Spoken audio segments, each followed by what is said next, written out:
안녕하세요. 건강한 세상을 만드는 뉴트리TV 정명일 박사입니다. 여러분들 요즘 편안하신가요? 날씨가 너무 좋아서 저도 밖에 나가고 싶은데 오늘 영상을 이렇게 찍고 있습니다. 오늘의 주제는 다양한 노력을 함에도 불구하고 체중이 감량이 되지 않고 오히려 증가되는 분들을 위해서 반가운 소식을 갖고 왔습니다.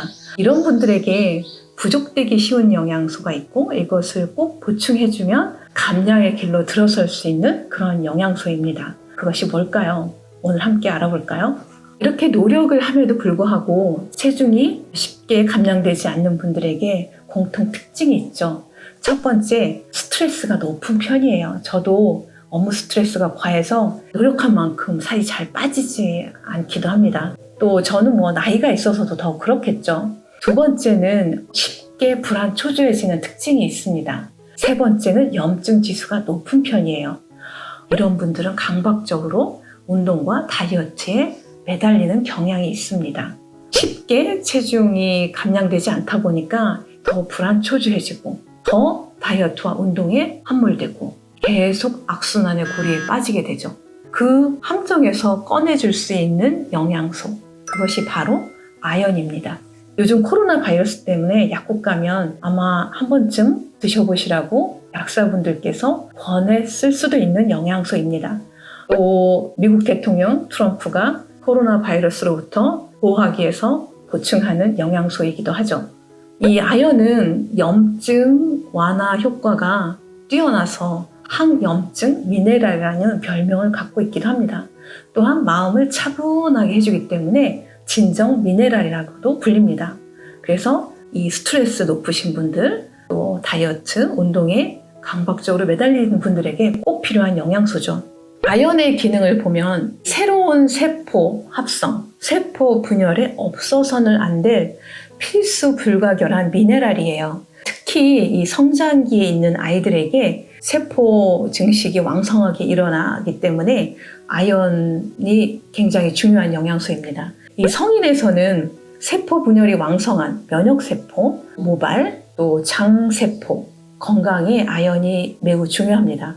그래서 아연이 부족해지면 이들 조직부터 결핍 증상이 나타나죠. 면역세포가 제대로 만들어지지 않으면서 면역 기능이 저하되고 또 염증이 쉽게 생기고 탈모가 생기고 장누수가 생기고 과민성 대장 증상 등의 그 장 건강 문제들이 나타나죠. 또 아연은 인슐린의 정상적인 합성 및 분비에 관여함으로써 혈당 유지에 아주 중요한 미네랄입니다. 그래서 당뇨 환자분들께서 이 아연을 보충하면 혈당 조절에 도움을 받을 수 있습니다. 또 이 정상적인 번식 기능에도 아연은 없어서는 안 될 정말 중요한 영양소예요. 특히 남성분들의 전립선, 정소, 정액에는 고농도로 아연이 존재합니다. 그만큼 남성들의 성적 기능에 중요한 영양소죠. 또한 아연은 눈의 고농도로 존재를 합니다. 그만큼 정상 시력 유지에 중요하다는 의미죠.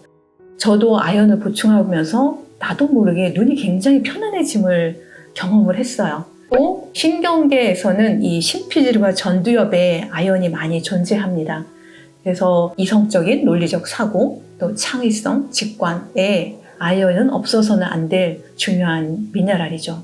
또한 이 아연은 마음을 차분하게 해주는 가버와 같은 억제성 신경 전달 물질의 합성을 촉진합니다. 반대로 구리와 기랑 관계에 있는 구리는 흥분성 신경 전달 물질, 예를 들면 도파민, 노르에피네프린 같은 물질의 합성을 촉진합니다. 그래서 이 구리와 아연의 적정한 균형 상태를 유지하는 것이 매우 중요합니다. 이렇게 균형 상태에 있을 때 우리는 필요할 때 흥분해서 업무를 완성할 수가 있고 또 불필요할 때는 차분한 진정 상태를 유지함으로써 심신의 건강 상태를 유지할 수가 있죠. 그런데 아쉽게도 현대인들 대다수는 아연은 부족하고 구리는 과다한 이런 불균형 상태에 놓여 있기 때문에 쉽게 흥분하고 화를 내고 불안 초조해지고 스트레스에 아주 민감해지는 그러한 바디 케미스트리 상태에 놓여 있습니다. 이러한 상태의 사람들에게 아연을 보충해주면 차분한 마음 상태를 회복할 수 있겠죠. 실제 2011년 Nutrition and Metabolic Insight라는 논문에 발표된 아연의 그 보충 효과를 보면 불안 장애 진단을 받은 환자들의 혈액 내 구리 수치는 그렇지 않은 대조군에 비해서 유의적으로 높았고 아연은 유의적으로 낮았습니다. 이런 불안 장애 환자들에게 아연을 보충해서 구리와 아연의 균형을 회복하고 나니까 불안감 점수가 유의적으로 떨어졌습니다.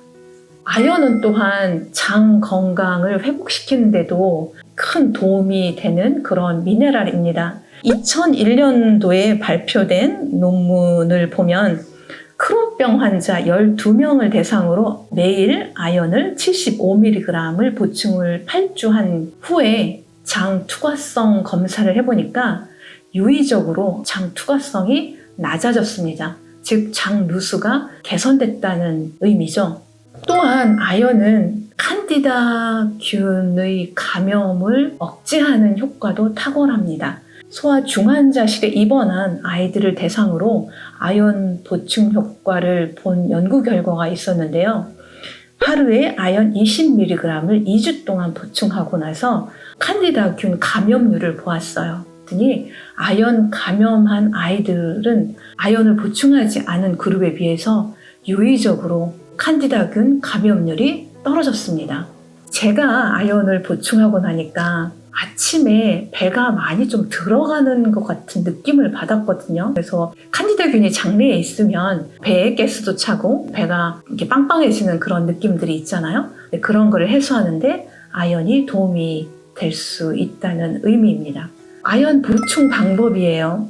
소화 기능이 떨어졌거나 장 건강이 좀 안 좋으신 분들은 흡수율이 높은 액상 형태의 아연 보충을 권합니다.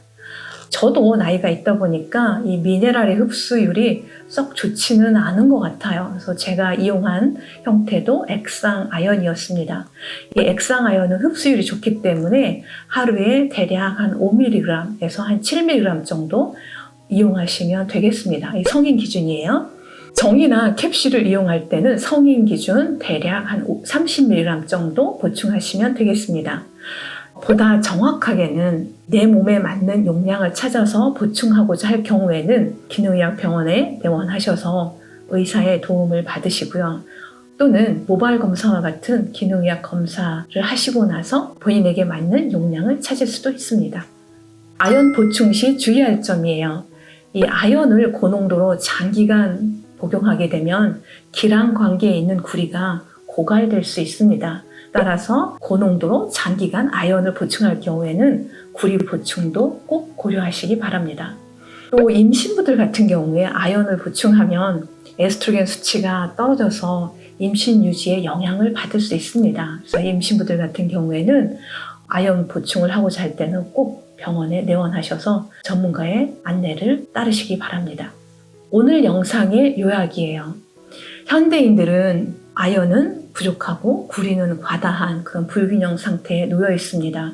그 결과 스트레스에 민감하고 쉽게 화가 나고 불안 초조해지는 상태에 놓여 있습니다. 그래서 아연을 보충하게 되면 마음이 차분해지고 불필요하게 강박적으로 다이어트를 하거나 운동에 빠지는 함정으로부터 벗어날 가능성이 높아집니다. 또한 장 건강을 회복하는 데도 많은 도움을 받을 수 있습니다. 그 결과 크게 노력하지 않아도 뱃살이 들어갈 수 있고 체중 감량까지 얻을 수 있는 소중한 영양소입니다. 오늘 영상이 여러분들에게 도움이 되셨기를 바라고요. 저는 또 다음 영상에서 뵙도록 하겠습니다. 감사합니다.